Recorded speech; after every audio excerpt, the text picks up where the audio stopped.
Okay, it's another beautiful Sunday out here in Chilliwack. If I'm a little bit out of breath, today we are up doing a hike through the community forest out here. It's a beautiful little area with lots of trails, lots of different, skill levels. So the dog's going to get me all caught up here. Lots of different skill levels. It's just kind of on the eastern hillsides, just on your way outside of Chilliwack. It's a great spot. And just like last week's videos, today it's about getting outside for me, getting some fresh air, after a busy week and getting ready for another busy Christmas week. It's a great way for Emma to get outside, have some fun. Look at that, we almost fell. Here she is. Emma. There. Where is she? Yeah. Okay.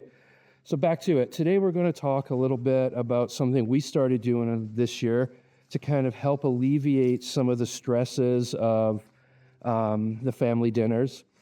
And Thanksgiving, Shannon was like, you know what? I'm sick of you always being in the kitchen. We're going to do potluck. I'm like, okay, we've done potluck before for a few other things, but this is the first time we've done it for a really big family dinner. So it was really fun. And it did take some of the stress off me. It gave some of the members of the family who love to cook a chance to, spread their wings and show off a little bit. It gave us an opportunity. There was lots of discussion around the table about what people brought, what they made, how they made it. So it was really fun that way to kind of, change up the discussions from the usual things. A couple things I did learn from it. You got to be very specific when you, with people when they say what they're bringing. Case in point, my son's like, we'll bring the mashed potatoes. So cool. I'm thinking, okay, I'll make sure there's a burner free for the mashed potatoes, not thinking that, they're going to make them ahead of time and I have to throw them in the oven in a casserole dish, which, like most house ovens, was already pretty packed. So we worked around it, but, it was lesson learned. Just to make sure everybody knows exactly what they're bringing, how they're going to bring it, what needs to be done on site. On site, I sound like I'm catering. The other thing is always make sure somebody's in charge. We've done some potlucks where maybe it was a little bit more of a free-for-all. A kitchen still needs a leader. And I always make sure that the important stuff like the turkey, the ham, the beef, whatever it is I'm cooking, I'm in charge of, so that isn't going to get messed up.